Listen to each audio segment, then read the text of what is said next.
नमस्कार दोस्तों, स्वागत है आपका हमारे चैनल कहानियों की दुनिया बाय वाणी में। तो हमारी आज की कहानी है गिन्नी, रवींद्रनाथ टैगोर की कहानी। तो चलिए शुरू करते हैं। हमारे पंडित शिवनाथ छात्रवृत्ति कक्षा से 2-3 क्लास नीचे के अध्यापक थे। उनकी दाढ़ी मूछ नहीं थी, बाल छटे हुए थे और चोटी छोटी सी थी। उन्हें देखते ही बच्चों की अंतरात्मा सूख जाती थी। प्राणियों में देखा जाता है कि जिनके दंश होता है उनके दांत नहीं होते। हमारे पंडित महाशय के दोनों एक साथ थे। एक तरफ से चाटे थप्पड़ मुख के ऐसे बरसाते जैसे छोटे पौधों पर ओले बरसते हैं, दूसरी तरफ से तीखे वाक्यों की आग से प्राण बाहर आने को हो जाते। इनका आक्षेप था कि अब पुराने जमाने की तरह गुरु शिष्य संबंध नहीं रहा। अब छात्र गुरुओं की देवता के समान भक्ति नहीं करते। यह कहकर अपनी उपेक्षित महिमा बच्चों के दिमाग में बलपूर्वक भरते थे और बीच बीच में हुंकार उठते थे। पर उसमें इतनी छोटी बातें मिली रहती थीं कि उन्हें देवता की गर्जना मानने का भ्रम कोई नहीं कर सकता था। अगर व्रजनाद की तरह गर्जना से बाप को गाली दी जाए तो उसके पीछे छिपी बंगाली की क्षुद्रता फौरन पकड़ में आ जाएगी। जो भी हो, हमारे स्कूल के इस तीसरी कक्षा के दूसरे विभाग के देवता को कोई इंद्र, चंद्र, वरुण या कार्तिक मानने का भ्रम नहीं कर सकता। सिर्फ एक देवता के साथ उनका सादृश्य माना जा सकता है और उनका नाम है यम। और इतने दिन बाद स्वीकार करने में न डर है न दोष कि हम मन ही मन यह कामना करते थे कि उपरोक्त देवता के यहाँ जाने में उन्हें और देर न हो। पर यह अच्छी तरह समझ में आ गया था कि नर देवता जैसा दुष्ट कुछ नहीं है। स्वर्ग में रहने वाले देवता कोई उपद्रव नहीं करते। पेड़ पर से एक फूल तोड़कर दे दो तो खुश हो जाते हैं, न दो तो तकाजा करने नहीं आते। हमारे नर देवता गण बहुत ज़्यादा चाहते हैं और हमारी तिल भर भूल होते ही दोनों आंखें खून के से लाल रंग को करके डांटने आते। तब वे किसी तरह देवता जैसे नहीं दिखते। बच्चों को तंग करने के लिए हमारे शिवनाथ पंडित के पास एक अस्त्र था। वह सुनने में जितना मामूली लगता था उतना ही भयानक था। वे लड़कों के नए नाम रखते थे। नाम चीज़ तो सिर्फ शब्द है और कुछ नहीं, किंतु अधिकतर लोग अपने से ज़्यादा अपने नाम को प्यार करते हैं। अपने नाम के प्रचार के लिए लोग क्या क्या कष्ट नहीं सहते। यहाँ तक कि नाम को बचाने के लिए लोग अपने आप मरने में भी नहीं झिझकते। ऐसे नाम के प्रेमी मनुष्य के नाम को विकृत कर देने से उसके प्राणों से प्रिय स्थान पर आघात पहुँचाना होता है। यहाँ तक कि जिसका नाम भूतनाथ है, उसे अगर नलिनीकांत बुलाओ तो भी उसे असहा लगता है।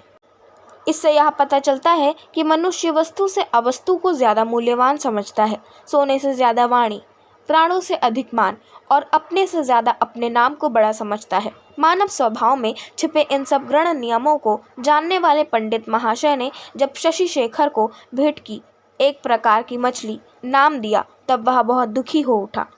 खासकर उस नामकरण में उसके चेहरे की तरह खास इशारा है जानकर उसकी आंतरिक पीड़ा दुगनी हो उठी।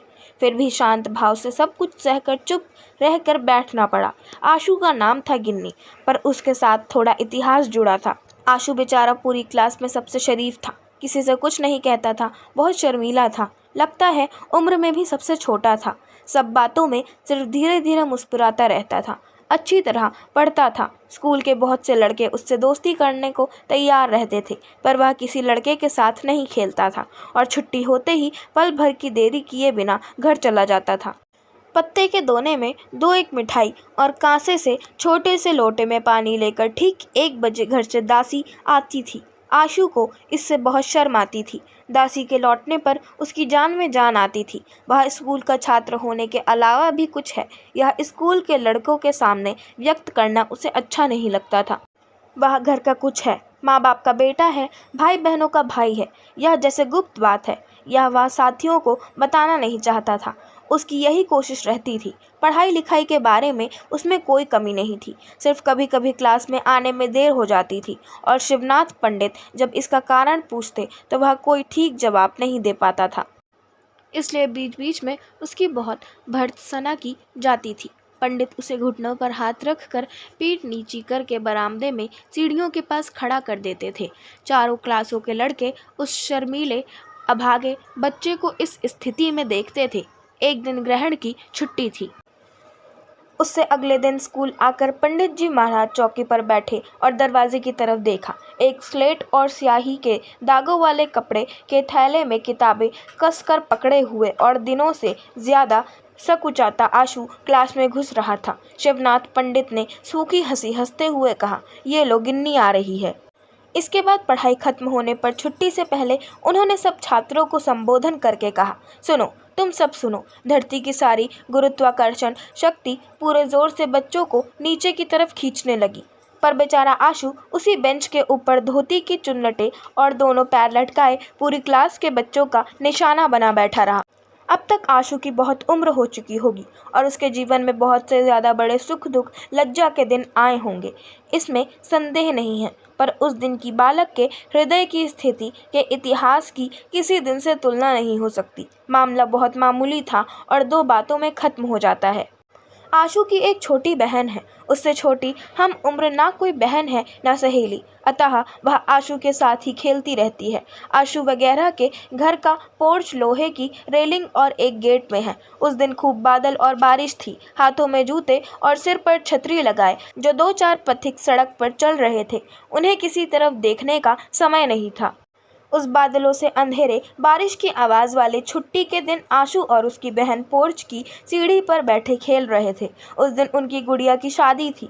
उसी के इंतज़ाम के बारे में आशु बड़ी गंभीरता से अपनी बहन को उपदेश दे रहा था।